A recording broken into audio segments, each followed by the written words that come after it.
ഇപ്പോൾ LDF സ്ഥാനാർത്ഥി അതിനൊട്ടും കുറവില്ല. ഞാൻ തീർച്ചയായിട്ടും പൂർണ്ണമായിട്ടും നിങ്ങളോട് പറയും. LDFിൻ്റെ ആ ഒരു തീരുമാനം LDFിൽ നിന്ന് തന്നെ അറിയിക്കട്ടെ. LDF അറിയിച്ചതിന് ശേഷം ഞാൻ അതിനെക്കുറിച്ച് വിശദമായിട്ട് തീർച്ചയായിട്ടും പറയും. ഇന്ന് തന്നെ പറയാം. Thank you. വളരെ ചെറിയ പ്രതികരണമായിരുന്നു സുധീർ കരമനയുടെ ഭാഗത്തു നിന്നുണ്ടായിരിക്കുന്നത്. എന്തായാലും വളരെ ചെറിയ പ്രതികരണമാണ് സുധീർ കരമന നടത്തിയത്. കാരണം ഇതുവരെ LDF ഔദ്യോഗികമായി സ്ഥാനാർത്ഥിത്വം പ്രഖ്യാപിച്ചിട്ടില്ല. LDF കൺവീനർ തന്നെ ഇക്കാര്യം അറിയിക്കും എന്നാണ് അദ്ദേഹം അല്പസമയം മുൻപ്. ഏതായാലും LDFിന്റെ ഒരു അപ്രതീക്ഷിത നീക്കം തന്നെയാണ് തിരുവനന്തപുരം സെൻട്രൽ. കാരണം ഇത്രയും ദിവസം അവിടെ സ്ഥാനാർത്ഥികളെ പ്രഖ്യാപിച്ചിട്ടില്ലായിരുന്നു. ജനാധിപത്യ കേരള കോൺഗ്രസിനുള്ള സീറ്റാണ്. അപ്പോൾ ആന്റണി രാജുവിന് പകരം ആര് മത്സരിക്കും എന്നുള്ളൊരു ചോദ്യങ്ങളൊക്കെ ഉയർന്നിട്ടുണ്ടായിരുന്നു. ഏറ്റവും ഒടുവിലാണ് ഇപ്പോൾ ഇത് അല്പസമയം മുമ്പ് സുധീർ കരമനയിലേക്ക് LDF എത്തിച്ചേർന്നിരിക്കുന്നു എന്നുള്ള വാർത്തകളൊക്കെ പുറത്തു വന്നത്. പക്ഷേ ഔദ്യോഗിക പ്രഖ്യാപനം ഇപ്പോഴും വന്നിട്ടില്ല. അതുകൊണ്ട് തന്നെയാണെന്ന് തോന്നുന്നു അദ്ദേഹം കൂടുതൽ പ്രതികരിക്കാൻ തയ്യാറാകുന്നില്ല. LDFിനെ സംബന്ധിച്ച് ഏറെ തലവേദന ഉണ്ടാക്കിയ ഒരു സംഭവം കൂടിയാണിത്. പ്രത്യേകിച്ച് CPMനുള്ളിൽ തന്നെ വലിയ അതൃപ്തി ഈ സീറ്റുമായി ബന്ധപ്പെട്ടുണ്ടായിരുന്നു. അവിടേക്ക് ഒരു സ്ഥാനാർത്ഥി എത്താത്തതിൽ. കാരണം എല്ലായിടത്തും ഇപ്പോൾ 3 സീറ്റിലാണ് പ്രധാനമായും LDFിന്റെ ഒരു പ്രഖ്യാപനം വരാനുള്ളത്. അതിൽ തന്നെ ഇപ്പോൾ ഒരു സീറ്റ് ഇതായിരുന്നു, തിരുവനന്തപുരം സെൻട്രൽ ആയിരുന്നു. അതിൽ ഇപ്പോൾ പ്രഖ്യാപനം വരുമ്പോൾ എന്തായാലും ഉടൻ തന്നെ ഈ പ്രചാരണം ആരംഭിക്കുമെന്നാണ് മനസ്സിലാക്കുന്നത്. തിരുവനന്തപുരം സെൻട്രൽ ആന്റണി രാജുവിന്റെ സീറ്റായിരുന്നു.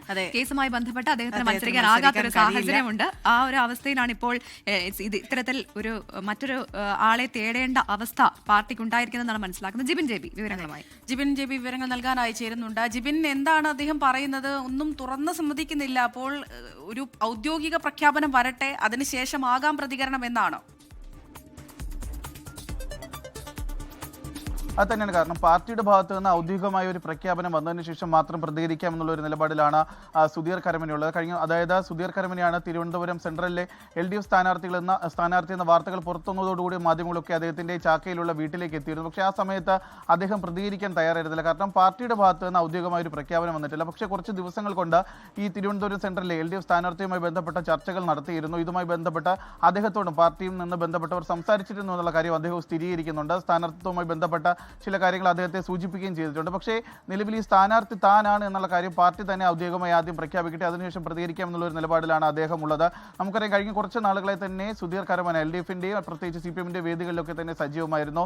മന്ത്രി വി ശിവൻകുട്ടിയുടെ പ്രചരണ പരിപാടികളിലും അദ്ദേഹം ഉണ്ടായിരുന്നു. അങ്ങനെ തിരുവനന്തപുരം മണ്ഡലത്തിലെ തിരുവനന്തപുരം സെൻട്രലിലെ CPMന്റെ പ്രധാനപ്പെട്ട വേദികളിലൊക്കെ അദ്ദേഹം കഴിഞ്ഞ കുറച്ച് കാലമായി ഒരു പ്രധാന സാന്നിധ്യമായിരുന്നു സുധീർ കരമന എന്ന് പറയുന്നത്. അതിന് പിന്നാലെയാണ് ഇപ്പോൾ തിരുവനന്തപുരം സെൻട്രലിലെ സ്ഥാനാർത്ഥിത്വം തന്നെ അദ്ദേഹത്തെ തേടിയെത്തിയിരിക്കുന്നത്. പക്ഷേ നേരത്തെ തന്നെ UDFും ഇന്ത്യ അവരുടെ സ്ഥാനാർത്ഥികളെ പ്രഖ്യാപിച്ച് നേരത്തെ ഒരു പടി മുന്നിൽ തന്നെ അവരുടെ പ്രചരണങ്ങൾ മുന്നോട്ട് പോയിരിക്കുകയാണ്. അതിന് തൊട്ടു പിന്നാലെയാണ് ഇപ്പോൾ അദ്ദേഹത്തിൻ്റെ സ്ഥാനാർത്ഥിത്വവുമായി ബന്ധപ്പെട്ട ചർച്ചകൾ പുരോഗമിക്കുകയും സ്ഥാനാർത്ഥി LDFിൻ്റെ സ്ഥാനാർത്ഥി സുധീർ കരമനയാണെന്നുള്ള വിവരം അദ്ദേഹത്തെ തേടി എത്തുകയും ചെയ്തിട്ടുള്ളത്. ഇത് നിലവിൽ പാർട്ടിയുടെ ഭാഗത്തുനിന്ന് ഒരു പ്രഖ്യാപനം കൂടി വന്നു കഴിഞ്ഞാൽ പ്രചരണത്തിന് ഉൾപ്പെടെ ഇറങ്ങുന്ന കാര്യത്തെക്കുറിച്ചുള്ള നിർണായകമായ കാര്യങ്ങൾ കൂടി അദ്ദേഹം മാധ്യമങ്ങളോട് പങ്കുവയ്ക്കാമെന്നാണ് അറിയിച്ചത്. എന്തായാലും കഴിഞ്ഞ കുറേ കാലങ്ങളായി തന്നെ നമുക്ക് അറിയാവുന്ന ഒരാളാണ് സുധീർ കരമന. സിനിമയിൽ സജീവമാണ്. അതുപോലെ തന്നെ ഒരു അധ്യാപകനും കൂടിയാണ്. 20 വർഷത്തോളം കാലം ഗവൺമെൻറ് ഹയർ സെക്കൻഡറി സ്കൂൾ വെങ്ങാനൂരിലെ പ്രധാന അധ്യാപകനും കൂടിയായിരുന്നു അദ്ദേഹം. സിനിമയിൽ കൂടുതൽ സജീവമാകുന്നതിന് വേണ്ടിയാണ് 2 വർഷം മുമ്പ് അദ്ദേഹം വോളണ്ടറി റിട്ടയർമെന്റ് എടുത്ത സിനിമയിൽ തന്നെ കൂടുതൽ പ്രവർത്തിക്കുന്നതിന് വേണ്ടി ഇറങ്ങി ചെയ്തിട്ടുള്ള അദ്ദേഹത്തിന്റെ പുതിയ പ്രോജക്റ്റുകളും ഇപ്പോൾ ഷൂട്ടിംഗ് നടന്നുകൊണ്ടിരിക്കുകയാണ്. ആ കാര്യങ്ങൾ കൂടി അദ്ദേഹം പറഞ്ഞു. അതായത്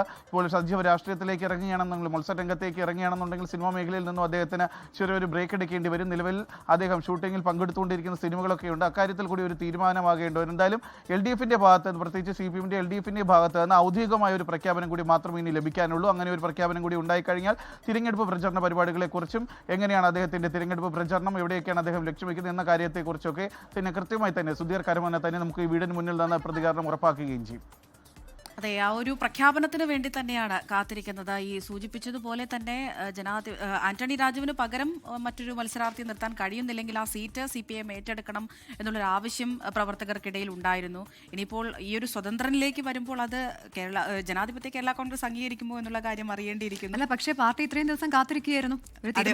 സ്ഥാനാർത്ഥി വേണമല്ലോ, സ്ഥാനാർത്ഥി ഉണ്ടായിട്ടില്ല. തീർച്ചയായും അല്പസമയത്തിനകം തന്നെ ആ ഒരു പ്രഖ്യാപനം ഉണ്ടാകും. മാത്രമല്ല അമൃത, ഞാനൊരു കാര്യം ആലോചിക്കുകയായിരുന്നു. ഈ തെരഞ്ഞെടുപ്പുമായി ബന്ധപ്പെട്ട് നമ്മൾ ചില കാര്യങ്ങൾ പരിശോധിക്കും. സിനിമാ താരങ്ങൾ കുറച്ചധികം ഈ തിരഞ്ഞെടുപ്പിൽ മത്സരിക്കുന്നുണ്ട്. രമേശ് പിഷാരടി മത്സരിക്കുന്നുണ്ട്, അപ്പം മേജർ രവി മത്സരിക്കുന്നുണ്ട്, ഇപ്പോൾ അഞ്ജലി നായർ മത്സരിക്കുന്നുണ്ട്. അപ്പോൾ നോക്കാം, ചൂടേറുന്ന പോരാട്ടമായിരിക്കും എന്നുള്ള കാര്യത്തിൽ യാതൊരുവിധ സംശയവുമില്ല. ഓക്കെ, നമുക്ക് കൂടുതൽ വാർത്തകളിലേക്ക് എത്തേണ്ടതുണ്ട്. ഒരു ചെറിയ ഇടവേള കഴിഞ്ഞ് ലോകത്തെവിടെയായാലും ഏത് സമയത്തും 24 വാർത്തകളും ഓഗ്മെന്റഡ് റിയാലിറ്റി പാക്കേജുകളും എക്സ്പ്ലെയിനറുകളും വിശദമായി കാണാൻ ഞങ്ങളുടെ യൂട്യൂബ് ചാനൽ നിങ്ങൾക്ക് സബ്സ്ക്രൈബ് ചെയ്യാം.